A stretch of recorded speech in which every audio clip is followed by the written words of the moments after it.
Պարոն Աբրահամյան, քանի որ դատարանի բակում ենք, այս գործով նախ գործի մասին, ըստ ձեզ ինչու դարձյալ Աշոտյանը։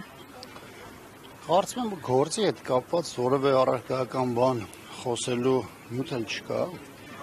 Եղել է խնդիր Արմեն Աշոտյանին մեկուսացնելու, նրա քաղաքական գործունեությունը սահմանափակելու, ընտրվել է կամայական որևէ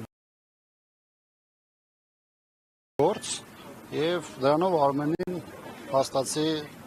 տարել են բանտ։ Ինչ եմ ասում, որովհետեւ այն գործը, որով Արմեն Աշոտյանը առասարակ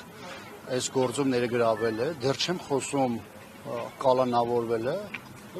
եթե ասեմ զուտ աբսուրդային է, դա կլինի շատ մեղմ որակում այս դեպքում։ Այնպես որ կարծում եմ Նիկոլ Փաշինյանը բավարարված չէ այն հանգամանքից, որ Արմեն Աշոտյանը 25 ամսյա կալանք միջև այդ կրել էր, համարել են, որ դա քիչ էր եւ գնացել են այս քայլին։ Չէ, քրեական գործեր, մեղադրանքներ, քննչականի հաղորդագրություն եւ այլն, դրանք առասարակ որևէ առնչություն չունեն այս թեմայի հետ։ Կա քաղաքական որոշում, կա դատաիրավական համակարգին իջեցված հանձնարարություն եւ դրա շրջանակներում Արմեն Աշոտյանին մեկուսացրել են։ Պարոն Աբրահամյան, խոսելով Արեմեծյան արտադրության խոսույթից, երբ օրինակ իշխանության ներկայացուցիչներին հարցնում են, թե ինչու որևէ կերպ չեք արձագանքում կամ ադրբեջանցի ձեր գործընկերներին չեք հորդորում, որպեսզի Արեմեծյան ադրբեջան խոսույթը այդպես լայնորեն չտարածեն, նրանք նաև մեղադրում են ընդդիմադիրներին, օրինակ մեղադրում են ազգային ժողովի պատգամավորներին, որ իրենց սեղաններին դրված է Արցախի դրոշը եւ դա եւս սադրում է եւ դա եւս քայլ է, որ այն կողմից այդ խոսույթը հնչի։ Հիմա ձեզ պատասխանատու զգում եք այդ հարցում կամ ինչու են այդ դրոշները ըստ իրենց սադրիչ համարվում։ Այն օրվանից, երբ որ իշխանությունը Արցախի հարցը բերեց, հավասարացրեց այսպես կոչված Արեմեծյան Ադրբեջան եզրույթին, դրանով իսկ արդեն իսկ ֆիասկոն ապահովեց։ Ապահովեց ոչ թե իշխանության համար, այլ ցավարորեն հայկական պետականության համար, դա մեկ։ Ինչ վերաբերում է Արցախին եւ Արցախի դրոշը մեր սեղաններին գտնվելուն, Արցախի իմ հայրենիքն է, ես այդ հայրենիքում ծառայություն եմ կրել, առաքելություն եմ ունեցել եւ որևէ մեկ անկախ անեց թե ով ինչը իշխանությանը թե իշխանության չի կարող իրավունք վերապահել ինձ եւ իմ նման մտածող մարդկանց վերագրել որևէ բան։ Մեր միակ ճակերտավոր հանցագործությունը այն է, որ մենք մեր հայրենիքը սիրել ենք, մենք մեր հայրենիքում ծառայել ենք, մենք մեր հայրենիքը ամենից վեր ենք տասում, ի տարբերություն այս իշխանության, որի համար փողը, իշխանությունն, ազատությունը վեր է ամեն ինչից։ Ինչ վերաբերում է առասարակ խոսույթին, ապա երբ որ Ադրբեջանում սրա մասին խոսում են պետական մակարդակով, երբ որ Ադրբեջանում իշխանության բուծած տարբեր կազմակերպությունները, այդ թվում նաև այսպես կոչված Արեմեծյան Ադրբեջանի այդ կազմակերպությունը ստեփական հեռուստաընկերություն է ստեղծում, ունի մեծ ֆինանսավորման հնարավորություններ, աշխատում են միջազգային կառույցների հետ, այսինքն մեծ process է ընթանում, մարդ պետք է կույր լինի, խուլ լինի, որ ոչ տեսնի, ոչ լսի, չտեսնի, թե ինչ է կատարում առասարակ մեր շուրջ։ Այստեղ ընդդիմադիր գործիչները ընդամենը բարձրաձայնում են, վերլուծում են իրավիճակը, քաղաքական process-ներում փորձում են օրակարգային դարձնել դրան հակազդելու ճանապարհները եւ այս տեսանկյունից այն մարդիկ, ովքեր մեղադրում են ընդդիմադիր գործիչներին, կարող են քաղաքական գործիչներ չեն, հասարակական գործիչներ չեն։ Դրանք մարդիկ են, որոնք կամ չեն հասկանում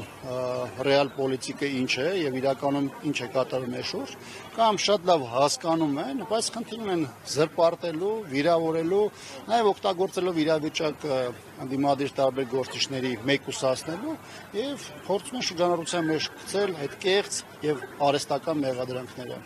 Պարոն Աբրահամյան, հատկապես այս շրջանում, երբ սահմանադրական դատարանը այն փուլում է, որ վիճարկում են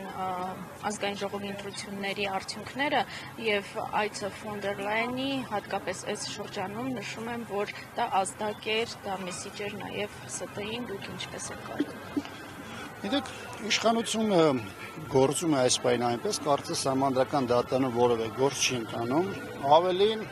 իշխանությունը ինքը անցել է հակահարձակման,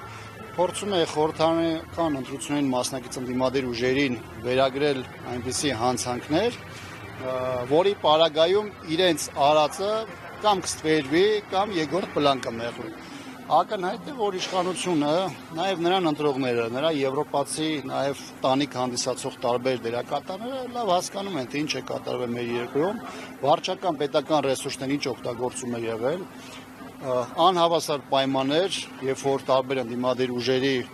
նրա տարբեր առանցքային դեմքերի հանել են բարս իմաստով խաղից եւ այլն, եւ բնականաբար դրանք այդ ամեն ինչը տեսել են։ Բայց մեկ այլ է խնդիրը, թե ինչ է իրական տեղի ունեցել, մեկ այլ բան է, թե նույն այդ դերակատարեն ինչ է այսօր Հայաստանում անհրաժեշտ։ Նրանց համար պետք է, որպեսզի իրենց հովանավորյալ ուժը, իշխանությունը հնարավորինս երկար մնա իշխանության ղեկին, դրանով իրենց աշխարհակահաղական խնդիրներն են լուծում, դիմակայություն ապահովում տարբեր այլ գերտերություններ, մասնավորապես Ռուսաստանի հետ, եւ Նիկոլ Փաշինյանի բոլոր այն մեղքերը, որոնք կապված են ժողովրդավարության հետ, մարդու իրավունքների հետ, ընտրական process-ների հետ, դրանք ժամանակավորապես ներվում են, բայց դրանք չեն կորչում, դրանք պարզապես դեն չեն նետում, պատեհ պահին, երբ որ անհրաժեշտություն առաջան, դա եւս օգտագործվել է իշխանության դեմ, նաեւ օգտագործելու է երկրի եւ մեր պետականության դեմ։ Պարոն Աբրահամյան, եթե հետևել եք 5 օրվա դատաքննությանը Սահմանադրական դատարանում, ինչ տպավորություններ ունեք։ Արդյոք կարող է Սահմանադրական դատարանը անաչառ որոշում կայացնել։ Նախ, երբ որ նայում ենք, թե ովքեր են Սահմանադրական դատարանում ներկայացնում եւ այդ գործը ովքեր են քննարկում, ակնհայտ է նրանց կապը քաղաքական տարբեր շրջանակներ, դեռ չեմ խոսում այն մարդկանց, որոնց տարբեր փուլերում մենք տեսել ենք, թե որ քաղաքական ճամբարում են դիրքավորված եղել եւ զուտ իրենց կուսակցական պատկանելությունից հրաժարվել կամ կուսակցական պատկանելություն ֆորմալ առումով չունենալը որևէ ձևով չի ապահովում օբյեկտիվությունը։ Մյուս կողմից իշխանությունը ներկայացնող դեմքերը, սկսած կենտրոնական դրական հանձնաժողովի նախագահից եւ այն պաշտոնյաներից, որոնք գնում են կենտրոնական դրական հանձնաժողով ներկայացնում իշխանությանը, հաստական առումով էլ ակնհայտ երևում է այն աղքատիկ մոտեցումները, նույնիսկ պահվածքը, նրանց այն դիրքավորումը որևէ իրենց մեջ բովանդակություն չպարունակող եւ այլն։ Բայց խնդիրը այն է, որ այստեղ չի հաղթում միտքը, այստեղ չի հաղթում հաստատները։ Սահմանադրական դատարանը վաղուց վերածվել է քաղաքական կցորդի, այս դեպքում նույնիսկ կուսակցական կցորդի եւ բնականաբար ցանկացած որոշում չի կարող ունենալ կամ հիմնված լինել զուտ իրավական գործընթացների վրա եւ այդ տեսանկյունից որևէ սպասելիք բնականաբար Սահմանադրական դատարանը չի կարող լինել։